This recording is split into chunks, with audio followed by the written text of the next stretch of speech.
Welcome back to the Passport Snob channel. Let's get into it.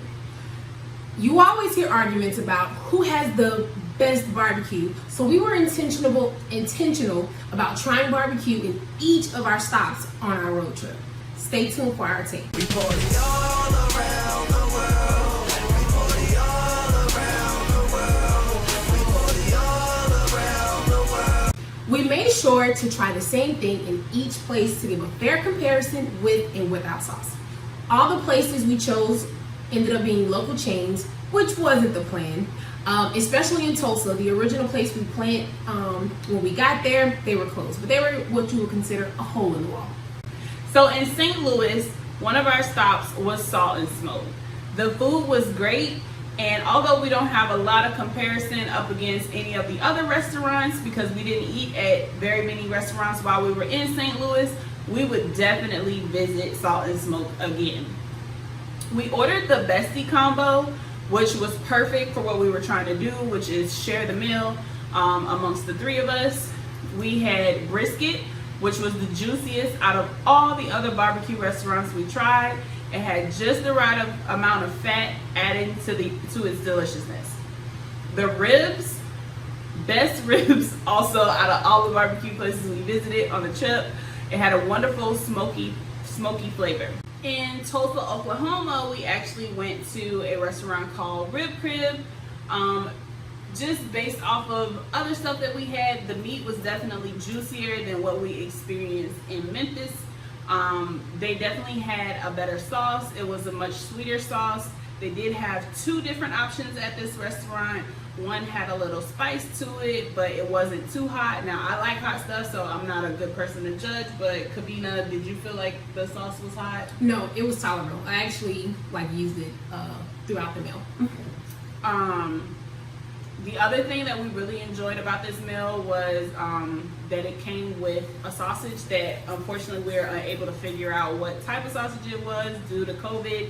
They had some difficulties getting their normal sausage that they have on their plates. So we're not quite sure which one it was, but we had the sausage, we had ribs, we had bologna and brisket on our plate, and I think the sausage was probably the best thing on the plate.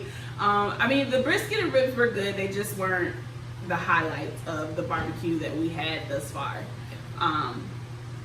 Even though the food wasn't bad, we personally don't feel like we have to go back to Rib Crib if we're ever in Tulsa. In Memphis, we went to Top's Barbecue. That's where we started the trip off, right? So this was our baseline that we compared everything else to. The barbecue sauce there was definitely pungent. It was vinegar based with hints of pepper. Like, it hit you in your mouth. We all had to kind of step back and marinate on our taste buds and like, what is this? Something we just weren't used to. We weren't prepared for it. We ordered ribs, brisket, and pork shoulder. The ribs were pretty good.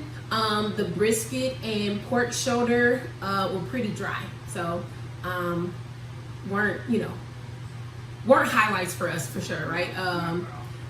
Would go again to try another meal, but it wouldn't be our first stop for barbecue in Memphis. And the reason why we try another meal is just while we sat there, we definitely saw a lot of people order burgers. So our research failed us, but it's okay. So overall, our favorite was Salt and Smoke. The dining experience, the restaurant itself, even our waitress was absolutely top notch. Kavina still prefers her Texas brisket over all of them, and I still prefer my Southern barbecue over all the places we visit. So in the case of Clash of the Barbecue, I guess the jury's still out. So, but it was good to try. It was good to try all the different places and, compare them one to another. Yeah. Well, we hope you enjoyed this video. We hope that maybe you'll try some of these barbecue places we've talked about and see for yourself if you like something better than where you're from. For more content on tips, tricks, reviews, and hacks, please don't forget to subscribe, hit the notification bell, like, and share. Follow us on all the social media platforms, whichever one you choose, for cultural experiences and more. Until next time, guys.